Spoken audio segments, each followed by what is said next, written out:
So, good morning, all my dear students.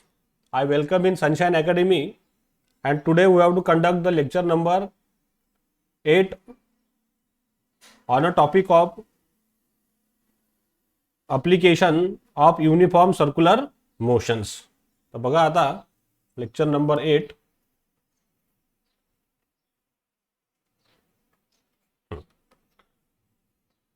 हे topic तुमच्या 12वीच्या बुकमध्ये आहे 1.3. 12 फर्स्ट चॅप्टर आपलं rotational dynamics application of uniform circular motions. आता आपल्याला युनिफॉर्म सर्क्युलर मोशनची डेफिनेशन माहित आहे. काय डेफिनेशन आहे? Motion of a particle along the circumference of a circle with a constant angular speed. With a constant angular speed यालाच म्हणतो आपण uniform circular motion, किंवा यालाच म्हटलं होतं आपण कॉन्स्टंट लिनियर व्हेलॉसिटी किंवा कॉन्स्टंट स्पीड सुद्धा म्हटलं होतं. यालाच म्हटलं होतं आपण युनिफॉर्म सर्क्युलर मोशन.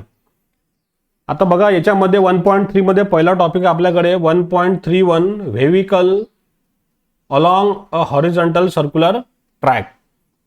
म्हणजे आता आपल्याकडे एक व्हेहिकल दिलेली आहे. बघा इथं this is the example of the vehicle. ही व्हेहिकल तुम्हाला दिसत आहे आणि ही कशावर धावत आहे? हा एक हॉरिझॉन्टल सर्क्युलर रोडवरती. एक हा हॉरिझॉन्टल सर्क्युलर रोड म्हणा किंवा ट्रॅक म्हणू आपण. That is the horizontal circular track. Okay. तर आता यामध्ये बघा रोड जो आहे तुमचा एकदम हॉरिझॉन्टल आहे. जसं आता मी तुम्हाला एक फिगर दाखवतो याच्यामध्ये ड्रॉ करून. यू सी हियर सपोज हा पूर्ण आपल्याकडे एक हॉरिझॉन्टल सर्क्युलर ट्रॅक झाला एक सर्क्युलर शेप मध्ये.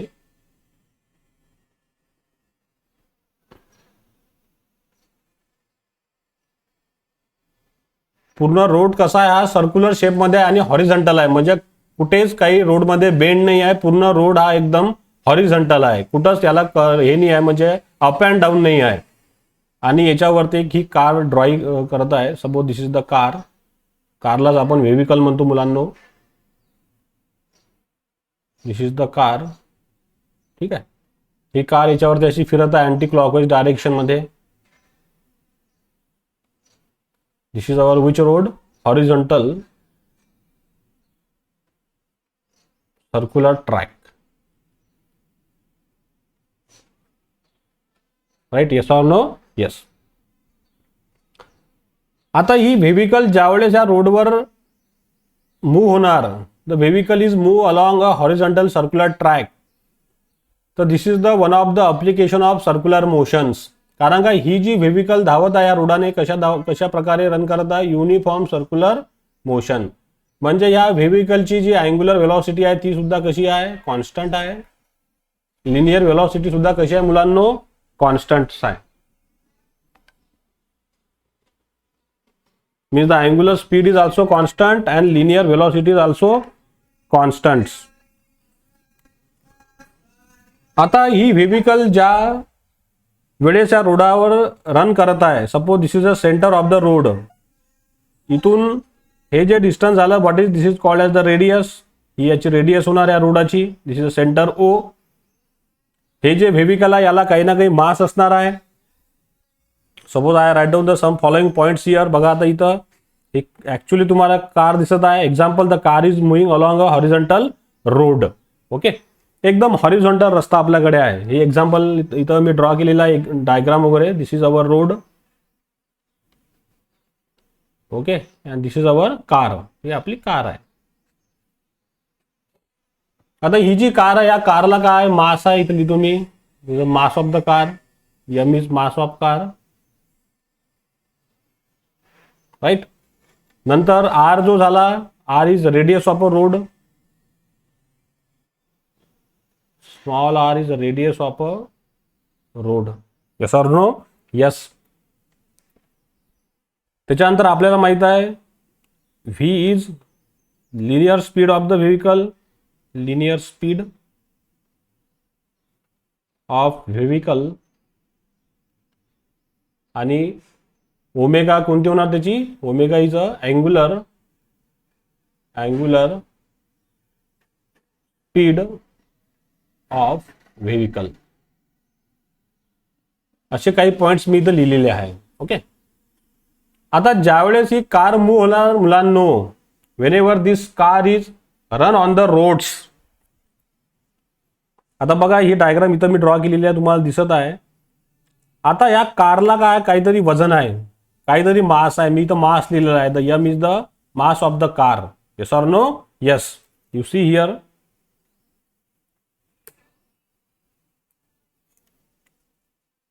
आता हे जे मास आहे, या व्हेविकलचं मास हे कुठं ऍक्ट होणार आहे? डाऊनवर्ड डायरेक्शन मध्ये. Yes or no? येस. कारण का आपण जर वरतून कुठली वस्तू जर फेकली खाली, तर ती कुठे येते? खाली येते. का बरं खाली येते? Because of the gravitational force. Because of the gravitational force. Gravitational force त्या प्रत्येक वस्तूला कुठं ओढतो? खाली ओढतो. म्हणजे या व्हेविकलला काय एक मास आहे. मास म्हणजे काय झालं? यम. आणि याला जर आपण वेट मध्ये कन्सिडर करत तर ते काय होणार? या व्हेविकलचं वेट होणार. Yes or no? येस. आणि आपण पाहता rotational dynamics. What is we learn? We learn the rotational dynamics. आता रोटेशनल डायनामिक्स जर आपण म्हटलं तर रोटेशनल डायनामिक्स मध्ये काय मुलांनो? Study of motion, motion and forces. Forces acting on this particular vehicle, त्यालाच म्हणतो आपण रोटेशनल डायनामिक्स. आता ज्यावेळेस ही व्हेविकल ह्या सर्क्युलर ट्रॅकवर ते धावणार, रन करणार, the vehicle is move along this circular track, तर त्या व्हेविकलवर ते काय ऍक्ट होणार? फोर्सेस ऍक्ट होणार. कुठकुठले फोर्सेस ऍक्ट होणार मुलांनो त्या व्हेविकलवर? ते तर बघा. तर त्याच्या अगोदर मी याचा एक सेक्शनल व्ह्यू ड्रॉ करतो. म्हणजे ही फिगर कशी ड्रॉ करायची आपण एक्झाम मध्ये, तर त्याचे एक्झाम इथं ड्रॉ करतो, नंतर आपण याचा डेरिव्हेशन सॉल्व्ह करू. So you see here.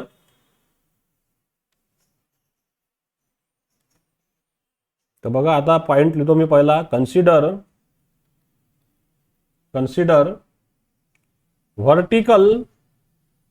Vertical section of a car moving on a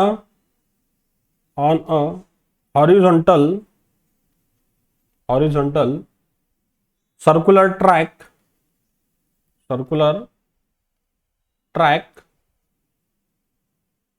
having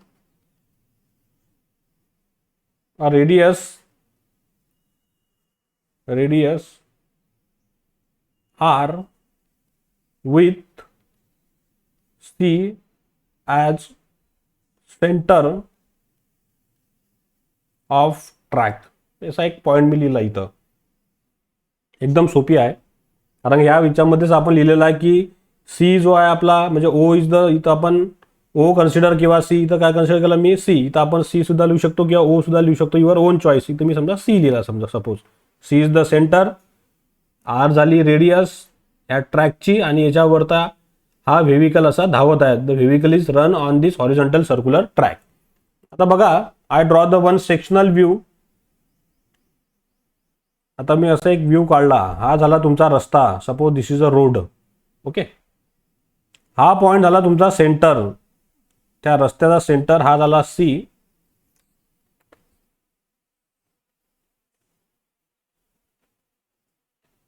okay. नंतर इथं मी तो व्हेविकल ड्रॉ करतो. Suppose this is the व्हेविकल.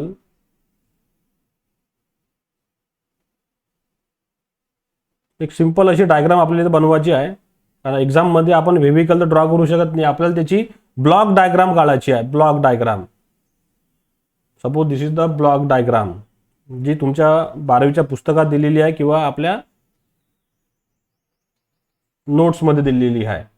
He diagram तुम्हाला काढायची आहे तिथं अशी. You draw this figure. एकदम फिगर काढायच लागते. फिगर जर काढता नाही तर मार्क मिळणार नाही. आता ही व्हेविकल मी ड्रॉ केलेली आहे. This is the vehicle. This is our car. हा जो दिसत आहे तुम्हाला, this is called as the road. This is a road. आणि हा सी आहे सेंटर त्या ट्रॅकचा. That is the centre. आता इथून जर हे डिस्टन्स कन्सिडर केलं आपण ह्या व्हेविकलच्या सेंटर पासून जर अज्युम केलं मी, तर ही काय झालं मुलांनो, याची रेडियस झाली. कशाची? ह्या रोडची. This is a radius. इथं लिहितो मी points. R is radius of a track. C is a centre of track. M is mass of vehicle. बरोबर आहे गाईज. आता ही जी व्हेविकल आहे, ह्या व्हेविकलला आपण बघत आहे. आता ही व्हेविकल आहे, याला आपण असं पाहत आहे वरतून पाहत असताना ही व्हेविकल तर आपण अशी ड्रॉ नाही केली, याचा एक व्ह्यू आपण ड्रॉ केलेला आहे इथं इन दिस वे. लक्षात. त्याच्यानंतर इथून हा जो सेंटर तुम्हाला दिसला, हा बघा इथून ही रेडियस आर आहे, म्हणजे ही पोझिशन आपण ड्रॉ केलेली आहे, दिस लाईन. आणि हे व्हेविकल्स इथं हे ड्रॉ केलेली आहे. हा झाला इथून हा कंप्लीट ह्या सेंटर पासून. तर हा झाला radius of a circular track. C is the centre आणि this is the vehicles. So M is the mass of the vehicle, C is the centre of the track, R is the radius of a track. आता ह्या व्हेविकलवरती कुठकुठले forces acting होणार ती इथं आपल्याला पाहायचं आहे. That is called as the rotational dynamics. Point number 2 इथं लिहितो मी, कारण का आपला चॅप्टरचं नाव काय? Rotational dynamics. तर डायनामिक्स म्हणजे काय? Study of motion of a particle and forces acting on a particle. आता हा पार्टिकल इथं म्हणजे काय? आपल्या जवळ कार आहे, म्हणजे कार मूव्ह होणार आणि त्या कारवरती काय होणार मुलांना? फोर्सेस ऍक्ट होणार. त्यालाच म्हणतो आपण dynamics. Forces acting on the car. आता पहिला जो फोर्स याच्यावरती ऍक्ट होणार बघा, या कारवरती कुठला ऍक्ट झाला? वेट. त्या कारचं वेट म्हणजेच काय होते मुलांनो? mg, मास गुणिले ग्रॅव्हिटेशन म्हणजे झालं वेट.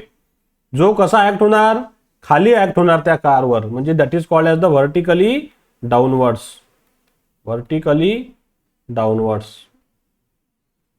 कारण आपल्याला माहित आहे ग्रॅव्हिटेशनल फोर्स असल्यामुळे प्रत्येक गोष्ट जी आहे ही कशी येणार आहे? खालीच येणार आहे. म्हणजे हा वेट फोर्स ऍक्ट झाला. The weight is act in vertically downward, that is called as the mg. म्हणजे हा W, हा याचा जो सेंटर पासून जो कारचं वेट जे खाली ऍक्ट झालं, हे कसं झालं? खाली डाऊनवर्ड्स. हे बघा, हा ॲरो दाखवला मी, that is called as the vertically downwards. Yes or no? Yes. नंतर बघा मुलांनो, ज्यावेळेस ही कार ह्या रोडवर धावणार, तर कारमध्ये आणि या टायरमध्ये काय होणार? फ्रिक्शन. बघा इथं समजून सांगतो. ज्यावेळेस ही कार ह्या रस्त्यावर धावणार, तर ह्या टायरमध्ये आणि या रोडमध्ये काय होते? फ्रिक्शन होते. म्हणून आपल्या गाडीचे टायर हे घासल्या जातात. काही दिवसानंतर टायर खराब होऊन जातो आणि टायर आपण फेकून देतो आणि नवीन टायर टाकतो. का बरं खराब होतात टायर? कारण का या रोडमध्ये आणि या टायरमध्ये काय झालं? डेव्हलप फ्रिक्शन झालं, घर्षण झालं. फ्रिक्शन म्हणजे घर्षण, right. There is a friction in between the road and tyre of the vehicles. ह्या दोघांमध्ये फ्रिक्शन डेव्हलप होणार.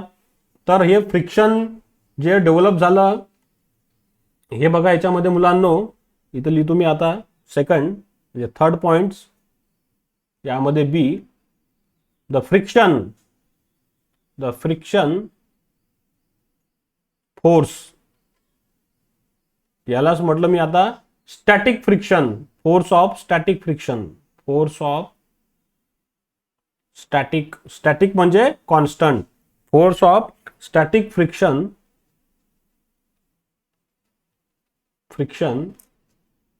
Fs.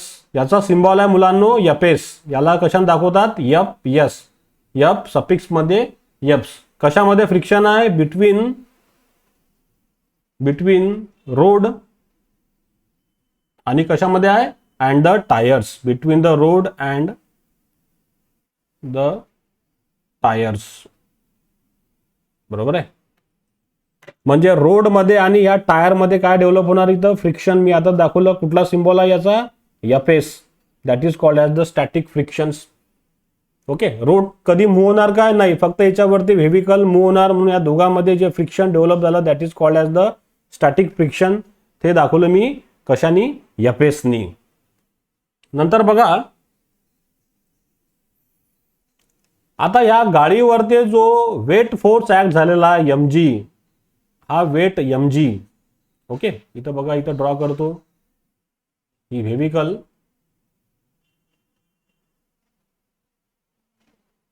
या गाडीवरती डाऊनवर्ड फोर्स ऍक्ट झाला, वेट बरोबर mg. आता ही व्हेविकल कधी आपली काही खाली पडत नाही किंवा अशी आडवी तेडवी होत नाही, एकदम सरळ राहते. आपण सुद्धा रोडवर चालत असेल, समजा आपण रोडवर चालत आहोत, this is our body which is on the road. So when you walk on the road, तर आपल्यावरती नेहमी एक डाऊनवर्ड फोर्स ऍक्ट झाला mg, w बरोबर mg. तर आपल्याला बॅलन्स ठेवण्यासाठी आपल्यावरती एक दुसरा फोर्स ऍक्ट होतो, एक imaginary, that is called as the normal force n. याला म्हणतो नॉर्मल फोर्स. नॉर्मल फोर्स, बरोबर आहे. म्हणजे न्यूटनचा जो third law, every action there is a equal and opposite reactions. म्हणजे ज्यावेळेस ह्या व्हेविकल वरती किंवा कुठल्या बॉडीवरती डाऊनवर्ड फोर्स ऍक्ट होणार बरोबर mg, तर त्याला बॅलन्स करण्यासाठी एक अपोजिट फोर्स ऍक्ट होतो वरती, त्याला म्हणतो आपण नॉर्मल फोर्स, जो ह्या व्हेविकलला काय करेल, बॅलन्स करेल. तर म्हणजे वरती असा एक फोर्स ऍक्ट झाला, नॉर्मल फोर्स n. त्याचा सिम्बॉल काय मुलांनो, n. आणि तो कुठं ऍक्ट होणार, वरते, this one I draw here, the normal force n, जो कशामुळे डेव्हलप झाला, ह्या डाऊनवर्ड फोर्समुळे. डाऊनवर्ड फोर्स कुठला आपला, mg. इथं लिहितो मी आता,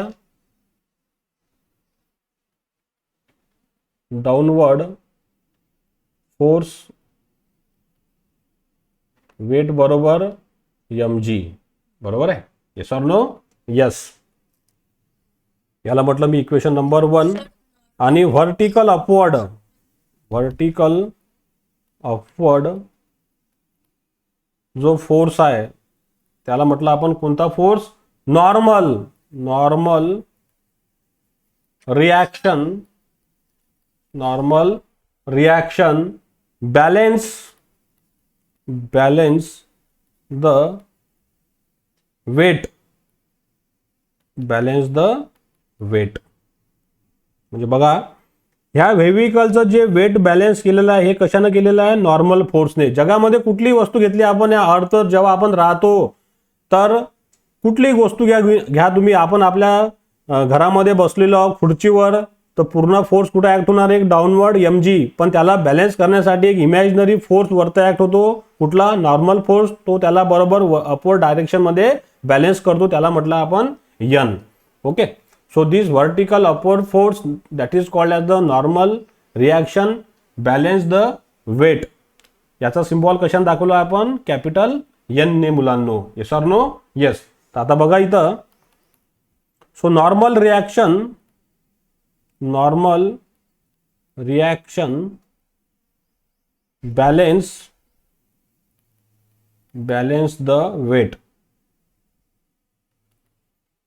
वेट. तर n बरोबर मी इथं लिहिलं, n बरोबर w.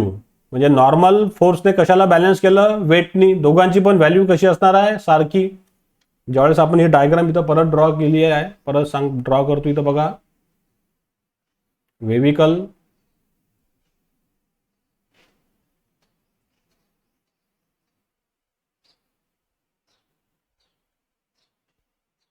त्या व्हेविकलवर ते ऍक्ट झाला फोर्स कुठला, वेट बरोबर mg. आणि याला बॅलन्स केले इमॅजिनरी फोर्सने अपवर्ड डायरेक्शन कडे, दॅट इज नॉर्मल. म्हणजे जितकं याचं वेट असेल तितकाच फोर्स कुठं ऍक्ट होणार, वरते दिशेला. समजा वरचा जर फोर्स जास्त ऍक्ट झाला तर व्हेविकल काय होणार, वर उचलल्या जाणार. पण असं कधी होते काय मुलांनो, नाही. जेवढा फोर्स हा खाली ऍक्ट होतो, तेवढाच फोर्स हा वरती ऍक्ट होतो. दोघांची पण व्हॅल्यू काय असते, चेंज. ज्यावेळेस कुठल्या तरी एका फोर्स मध्ये अनबॅलन्स झालं, कमी जास्त झालं, त्यावेळेस आपली व्हेविकल ही पलटी होणार, ट्रॅक सोडून जाणार, किंवा आडवी तळी होणार, किंवा त्याचा ऍक्सिडेंटल होणार. किंवा ज्यावेळेस या दोन फोर्स मध्ये जर काही डिस्टर्बन्स झालं, व्हॅल्यू चेंज झाली, त्यावेळेस इथं कुठल्या प्रकारची ऍक्सिडेंटल सिच्युएशन येतो. Otherwise the upward force is balance by the downward force, and downward force is balance by the upward force. Downward force म्हणजे झाला आपला वेट, आणि अपवर्ड फोर्स झाला म्हणजे नॉर्मल रिॲक्शन. हे कशावर लिहिलं आपण, by the Newton's third law, every action there is a equal and opposite reactions. मग आता बघा, वेटची व्हॅल्यू आपल्याकडे किती आहे मुलांनो, mg आहे. तर मी इथं पुट केलं n is equal to mg. याला म्हटलं मी इक्वेशन नंबर ए, समजा ए ने दाखवलं मी याला. Yes or no? येस. आता बघा, देन अनदर पॉइंट नंबर 3. आता तुम्हाला माहित आहे फ्रिक्शन जे डेव्हलप झालं, फ्रिक्शन कशामध्ये डेव्हलप झालं रे? फ्रिक्शन डेव्हलप झालं ह्या व्हीलच्या टायरमध्ये आणि रोडमध्ये. कुठलं फ्रिक्शन डेव्हलप झालं मुलांनो? FS. The friction over here is a static friction which acts as a resultant centripetal force because it prevents the vehicle from outward slipping or a skidding. म्हणजे या friction फोर्समुळे तुमची व्हेहिकल कुठं move झाली नाही किंवा ती स्लिप झाली नाही, ती व्यवस्थित प्रकारे ह्या सर्क्युलर रोडवर ते काय आहे, धावत आहे. आणि फ्रिक्शन फोर्सलाच मी कुठलं नाव दिलं होतं मुलांनो? काल सांगितलं मी तुम्हाला. कुठलं नाव दिलं होतं? फ्रिक्शन फोर्स म्हणजे तुमचा कुठला फोर्स आहे? Centripetal force. त्याचे वेगवेगळे नाव दिले होते मी तुम्हाला, आठवत असेल सगळ्यांना. तर इथं जो फ्रिक्शन फोर्स डेव्हलप होणार, तो फ्रिक्शन फोर्स कुठं डेव्हलप होणार? Toward the centre of a circle. त्यालाच काय म्हटलेलं आहे आपण? Static frictions. म्हणजे ह्या डायग्राम मध्ये जर आपण ड्रॉ केली फिगर, हा सेंटर आहे, तर टुवर्ड द सेंटर जो कुठला फोर्स ऍक्ट झाला? एफएस. आणि फ्रिक्शन फोर्स म्हणजे कुठला झाला तुमचा? Centripetal force guys. या फ्रिक्शन फोर्समुळेच काय होत आहे? तुमची व्हेहिकल गोल गोल फिरत आहे. जर फ्रिक्शन फोर्सच नसला तर व्हेहिकल गोल फिरणार आहे का? नाही. तिथं स्लिप होऊन जाणार, तिथं स्किड होणार. जसं आपण जर एखाद्या आपण काच घेतला, आपण काच एकदम पॉलिशिंग सरफेस, आणि त्याच्यावरती जर आपण गाडी चालवायचा प्रयत्न केली तर गाडी चालणार नाही. गाडी काय होणार? स्लिप होणार. का बरं? कारण का तिथं व्यवस्थित प्रकारे फ्रिक्शन नसणार. म्हणून फ्रिक्शन फोर्स जर आहे त्यावेळेस तुम्हाला काय मिळणार आहे? सर्क्युलर मोशन मिळेल. त्यामुळे तुमची गाडी जी आहे ही गोल गोल त्या ट्रॅकवर ते धावणार. कशामुळे? फ्रिक्शन फोर्समुळे. आणि फ्रिक्शन फोर्सच काय? तुमचा centripetal force which is acts toward the centre of a circles. म्हणून या डायग्राम मध्ये या एफएस आपण कशाकडे दाखवला? Toward the centre. FS is equal to what is? F CP. Yes or no? Yes. तर मग आता बघा, सो फ्रिक्शन फोर्स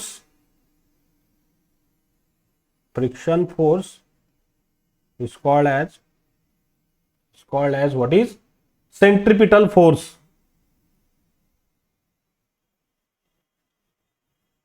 आणि त्यामुळेच आपली व्हेहिकल काय होत आहे? रन होत आहे. फ्रिक्शन फोर्सच नसला तर तुम्ही रनच होऊ शकत नाही. समजा तुम्हाला जर म्हटलं मी की एखाद्या जिथं समजा आपण ऑइल जर फेकलं रस्त्यावर, ते ऑइल किंवा त्या काचावर ते ऑइल फेकलं, तुम्हाला म्हटलं तुम्ही धावा, तुम्ही धावसान नाही, तुम्ही स्लिप होसान. का बरं स्लिप होसान? कारण तुमच्यामध्ये आणि त्या ऑइलमध्ये फ्रिक्शन नसेल. फ्रिक्शन झिरो असलं तर तुम्ही सर्क्युलर मोशन बनवू शकत नाही. तिथं सर्क्युलर मोशन फॉर्म होणार नाही. तुम्ही घसरून जासान, खाली पडसान.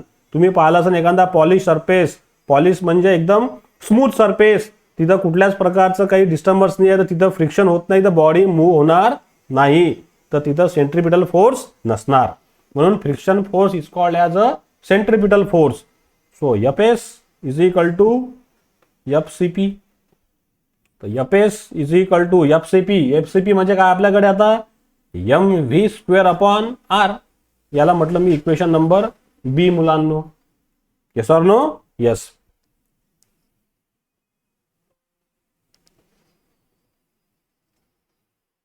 पहा इथं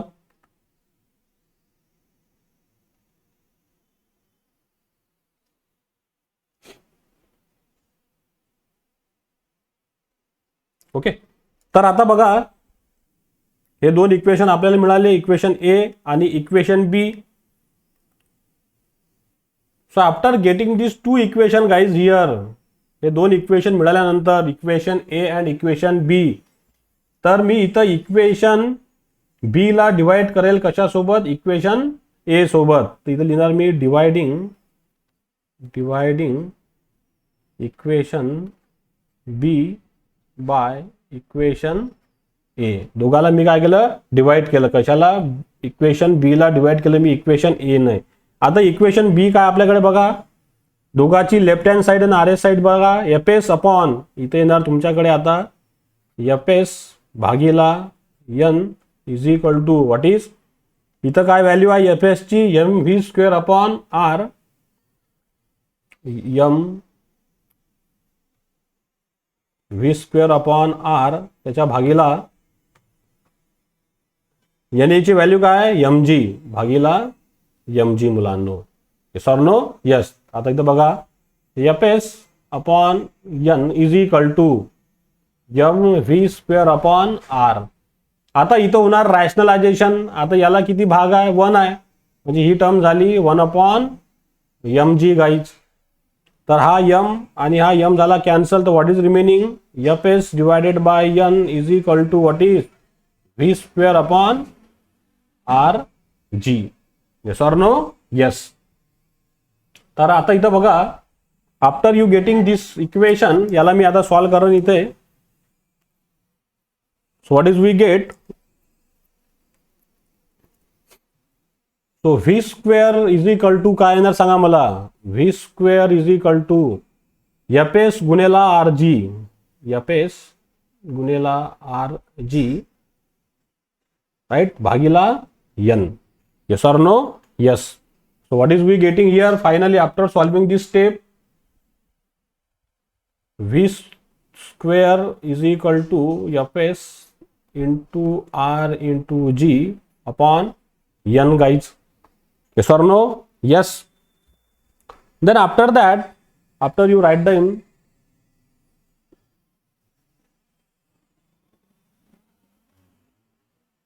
तर V बरोबर काय होणार आहे मुलांनो सांगा मला. V बरोबर आपल्याकडे होऊन जाणार अंडर रूट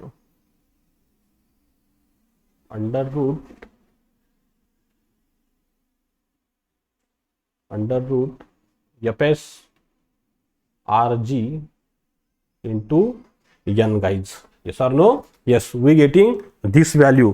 तर व्ही बरोबर आपल्याकडे झालं अंडर रूट मध्ये F S into R into G upon N. परत बघा, आय रिपीट, बघा परत, नॉर्मल रिॲक्शन काय व्हॅल्यू मिळाली आपल्याला, एन बरोबर M G guys. Yes or no, equation A. नंतर बघा फ्रिक्शन फोर्स म्हणजे सेंट्रिपिटल, एफ एस बरोबर M V square upon R, equation number B. नंतर मी काय केलं, दोघाला डिवाइड केलं, equation B divided by equation A. So after dividing equation A by equation B, तर काय मिळालं आपल्याला बघा,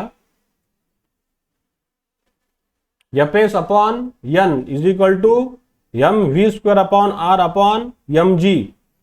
एम जी ला भाग किती आहे, 1. तो there is a rationalisation reciprocal upper term. तो what is we get, F S upon N M V square upon R into 1 upon M G, M get cancel. तो what is we getting, V square upon R G guys here. Yes or no, yes. तर इथं हे solve केल्यानंतर what is we get, V square is equal to, याला आपण cross multiplication केलं इथं. So after do the cross multiplications, what is we get here, v square is equal to fs into rg upon n. So v square is equal to fs into rg upon n is equal to v is equal to under root fs into r into g upon n. हा एक formula आपल्याला मिळाला. We getting one this equations. याला म्हटलं समजा मी equation number C. आता बघा इथं एक दुसरा डेरिव्हेशन सुद्धा आपल्याला इथं मिळते. We have to getting the one derivation in that situation. जर आता आपण इथं व्हेविकलची स्पीड वाढवली, suppose if you increase the velocity of this व्हेविकलची जर तुम्ही स्पीड वाढवली, तर you see here for a given track the radius R is constant. आपण रेडियस कॉन्स्टंट ठेवलेली आहे. एक दुसरा फॉर्म्युला इथं डिवाइड प्रूव्ह करून दाखवतो तुम्हाला मी याच्यासोबतच.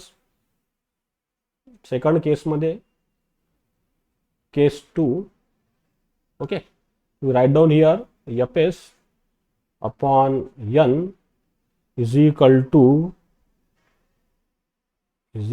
what is v square upon rg. He step इथं लिहिली मी केस नंबर 2 साठी. आता यामध्ये आपल्याला नवीन एक दुसरा फॉर्म्युला तयार होणार. ते कंडिशन ऐका तुम्ही. For a given track the radius R is constant. For a given vehicle mg is equal to n is constant. म्हणजे इथं बघा रेडियस काय आपल्याकडे कॉन्स्टंट आहे, व्हेविकलची रेडियस तर चेंज होणार नाही. त्याच्यानंतर वेट जो आहे mg हा बॅलन्स केला नॉर्मल फोर्स यांनी, हा सुद्धा इथं काय विचार केला आपण, हा सुद्धा कॉन्स्टंट आहे. कारण का व्हेविकलचं मास चेंज होणार आहे काय, नाही. असं आहे का बा व्हेविकलचं मास 100 kg आहे, नंतर धावताना ते 50 झालं, नाही. तर mg बरोबर n हा सुद्धा आपण कॉन्स्टंट केला. So what is we get here, so thus as the speed V is increases, फक्त आपण व्हेलॉसिटी कमी जास्त करू शकतो. म्हणजे तुम्ही व्हेलॉसिटी 10 वर नेऊ शकता किंवा 30 वर नेऊ शकता किंवा 40 वर नेऊ शकता किंवा 50 वर नेऊ शकता, पण मासमध्ये काही चेंज होणार आहे काय, नाही. रस्त्याची जी रेडियस आहे ती चेंज होणार आहे का, नाही. फक्त व्हेलॉसिटी आपण कमी जास्त करत आहे. तर बघा काय कंडिशन येणार, the force of static friction FS also increases, yes or no, yes. म्हणजे एफएस काय झाला म्हणते, इन्क्रीज, आणि होणारच आहे. तुम्ही सांगा मला, तुम्ही जर जोरात गाडी चालवली, तुम्ही जर स्पीडनं गाडी चालवली, एकदम स्पीडमध्ये, speed is increases, velocity is increases, V is increases. Velocity जर वाढत असेल तर ह्या टायरमध्ये आणि या रोडमध्ये काय होणार, फ्रिक्शन जास्त होणार. फ्रिक्शन जास्त होणार म्हणजे टायर लवकर खराब होऊन जाणार. टायर जर लवकर खराब झाला तर आपल्याला नवीन टायर लगेच विकत घ्यायला लागेल, नाही तर otherwise the accident will be there. कारण जेवढं जास्त स्पीड वाढेल तेवढी जास्त फ्रिक्शन वाढेल. फ्रिक्शन वाढल्यामुळे आपला टायर सुद्धा खराब होतो. Yes or no, yes. ह्या कंडिशन आपल्याला माहित आहे आपल्या रोजच्या डेली जीवनातल्या आहात. ओके, सो एफएस इन्क्रीजेस कधी, ज्यावेळेस स्पीड इन्क्रीजेस. ओके, आता याला एक इक्वेशन म्हणतो मी समजा समजण्यासाठी, रोमन इक्वेशन 1 मध्ये. तर इथे एक आपल्याला फॉर्म्युला मिळतो मुलांना, एफएस म्हणजे मॅक्झिमम फ्रिक्शन्स, एफएक्स मॅक्स. कधी आला हा फॉर्म्युला, एक लक्षात ठेवजा, mu S into N. You should know this equation. याला म्हटलं मी इक्वेशन नंबर रोमन मध्ये 2. FS is equal to mu S into N. कुठल्या सिच्युएशनवरती, ज्यावेळेस फ्रिक्शन वाढलं, व्हेलॉसिटी वाढली, रेडियस कशी आहे कॉन्स्टंट, मास सुद्धा कॉन्स्टंट आहे, नॉर्मल फोर्स सुद्धा कॉन्स्टंट आहे. फक्त कशामध्ये वाढ होत आहे, व्हेलॉसिटीमध्ये. व्हेलॉसिटी जर वाढेल तर फ्रिक्शन वाढेल. तर आपल्याकडे एक फॉर्म्युला बनतो, FS max is equal to mu S into N. Mu S म्हणजे याला म्हणतात म्यू, इथं लिहितो मी म्यू, MU म्हणजे म्यू. याला म्हणतात coefficient of friction. Coefficient of friction,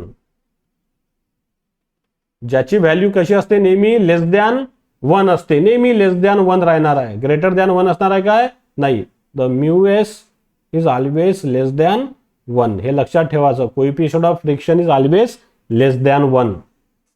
आणि हे कोइफिशियंट ऑफ फ्रिक्शन जे आहे म्यू एस, हे कशामध्ये असणार, रोडमध्ये आणि त्या टायरमध्ये. सो एक one formula will be there, FS max is equal to mu S into N. याला म्हटलं मी equation number 2 guys.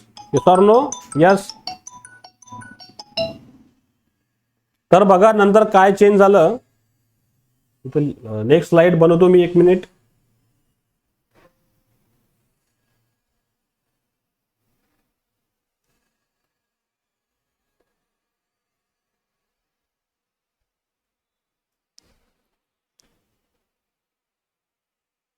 Okay, so mu s will be theirs.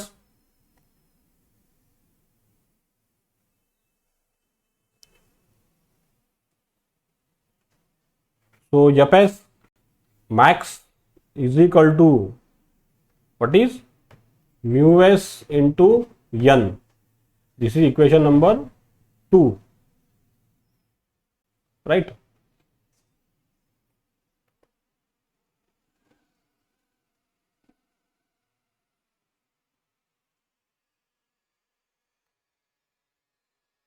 Then after that, what is here guys?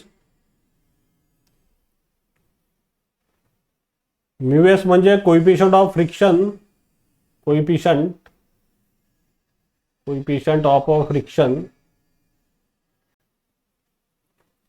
between tires and road. बरोबर आहे. आणि mu S ची value कशी असते नेहमी लेस दॅन 1, लेस दॅन 1. तर आता बघा काय चेंज होणार फॉर्म्युल्यामध्ये. तर फ्रिक्शन फोर्स बरोबर काय लिहिलं मी, म्यू एस इंटू एन. कुठल्या कंडिशनवर ते, ज्यावेळेस व्हेलॉसिटी ही इन्क्रीज झाली तर फ्रिक्शन फोर्स सुद्धा काय झाला, इन्क्रीज झाला. तर बघा what is the change in equation number 1. ह्या इक्वेशन नंबर 1 मध्ये बघा काय करणार आहे मी, म्हणजे इक्वेशन 2 हा पुट करेन मी ह्या इक्वेशन नंबर 1 मध्ये. Yes or no, yes. किंवा ह्या इक्वेशन सी मध्ये सुद्धा तुम्ही पुट करू शकता. You can use any methods. तर बघा इक्वेशन 1 मध्ये मी पुट करणार आहे केस 2 जे दाखवत आहे तुम्हाला मी. केस 2 म्हणजे velocity increases, friction force is also increases. So what is our equation, F X upon N is equal to V square upon R G. हे आपलं इक्वेशन होतं. इक्वेशन 1 इथं लिहिलं मी परत. So put equation 2 in equation 1, right. तर F एसच्या जागेवर मी पुट केला आता mu S into N upon N is equal to V square upon R G guys. तर एन एन काय झाला, कॅन्सल. तर काय राहिलं आपल्याकडे, mu S V square upon R G. Log table मध्ये हा सिम्बॉल दिलेला आहे म्यूचा, म्यू एस. तो V square is equal to काय झालं आपल्याकडे, mu S into R G guys. तर व्ही बरोबर काय झालं, मॅक्झिमम सिच्युएशन साठी व्ही मॅक्स. ह्या सगळ्या कंडिशन कधी आहे, मॅक्झिमम स्पीड असली म्हणजे V max under root what is mu S into R into G guys. Yes or no, yes. So this is our standard derivations. Okay, so this is our final formula. This is our final equations for which situation, for a first application, vehicle move along a horizontal track. ज्यावेळेस vehicle ही horizontal track वर धावते त्यावेळेस तिच्या जो maximum speed असेल कारची, maximum, तर त्यावेळेस कुठली कंडिशन आपल्याकडे आहे, व्ही मॅक्स बरोबर under root mu S into R into G. Mu S म्हणजे coefficient of friction between tyres and road, R म्हणजे radius of a track, G म्हणजे ग्रॅव्हिटी. तर एक ह्या फॉर्म्युलामध्ये हा फॉर्म्युला प्रूव्ह करून दिला मी. आता दुसरा फॉर्म्युला हा कसा प्रूव्ह करू शकतो परत आपण, यू सी हियर.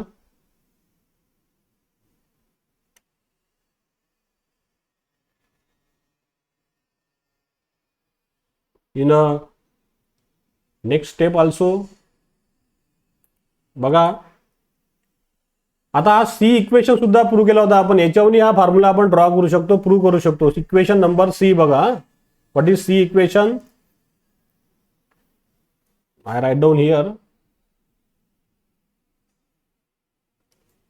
बस आता 2 मिनिट राहिला फक्त. What is V is equal to under root F S